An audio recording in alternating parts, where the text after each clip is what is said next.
Hello everyone, welcome to Aparna Ma'am's English class. How are all of you? Actually, after some days I present here with an exciting topic again. So today's topic is collective noun. In the last class we discussed about proper noun and common noun. তো আজকে আমরা collective নাউনটা নিয়ে আলোচনা করব। তো collective নাউনটা বুঝতে গেলে আমাদেরকে জানতে হবে যে কালেকটিভ শব্দের অর্থ কী। মানে কালেকটিভ শব্দটার মিনিংটা হচ্ছে অ্যাকচুয়ালি মানে কালেকশন অফ থিংস, এটাকে একটা ইউনিটে আমরা প্রকাশ করব, বা কালেকশন অফ পিপল, অ্যানিমেলস, এগুলোকে আমরা একটা ইউনিটে প্রকাশ করব।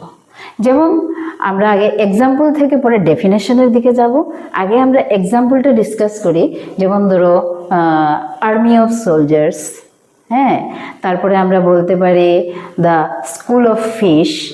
এরকম ধরনের মানে সবগুলাকে একসাথে একটা ইউনিট, মানে একটা ওয়ার্ডে আমরা প্রকাশ করব। যে পার্টিকুলার ওয়ার্ডটা বেরিয়ে আসবে সেটা হবে কালেকটিভ নাউন।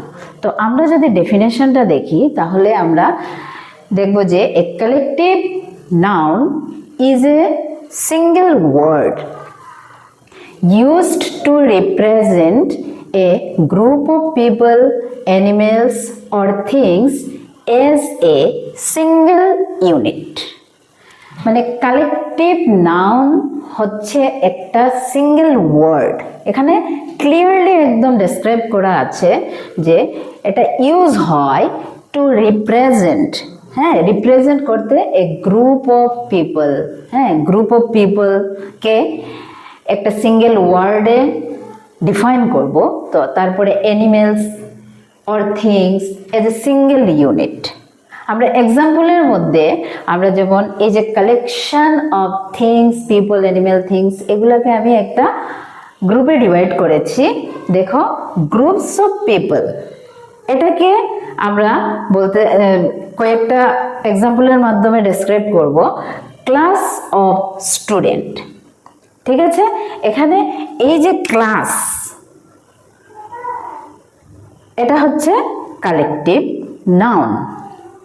তারপরে স্টাফ অফ এমপ্লয়িজ, হ্যাঁ, পুরো এমপ্লয়ি যারা, হ্যাঁ, এটাকে এক ওয়ার্ডে একটা ইউনিটে আমরা স্টাফ বলতে পারি, ঠিক আছে। তারপরে টিম অফ প্লেয়ার্স, এই যে টিম যেটা আছে, টিমটা হবে কালেকটিভ নাউন, হ্যাঁ।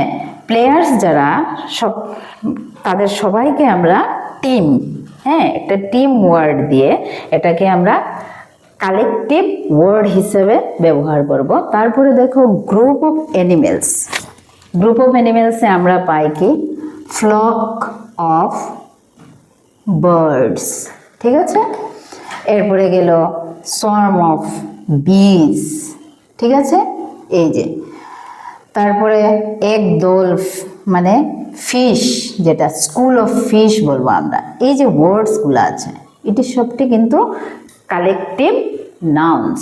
তারপরে গ্রুপ অফ থিংসে আমরা বলতে পারি ফ্লিট অফ শিপ। তারপরে লাইব্রেরি অফ বুকস, হ্যাঁ, যে বইগুলো আমরা লাইব্রেরিতে রাখি, তো ইন টোটালি আমরা লাইব্রেরি অফ বুকস বলতে পারি। বাঞ্চ অফ গ্রেপসও বলা যায়, কিজও বলা যায়। তো এক গোছা মানে কিজ বা আঙুর ফল যেগুলো। তো এইভাবে করে আমরা কালেকটিভ নাউনগুলোকে আমরা প্র্যাকটিস করতে পারি। তো কালেকটিভ নাউন এটা টোটালি একটা কি বলা যায় সিঙ্গেল ওয়ার্ড, যেটাকে রিপ্রেজেন্ট করে, হ্যাঁ, a group of people, animal or things in a single unit. তো এটাই হবে আজকের যেটা আলোচনা। তোমরা এটাকে ভালোভাবে স্টাডি করো, তাহলে এটা ক্লিয়ার হয়ে যাবে। That is all for today.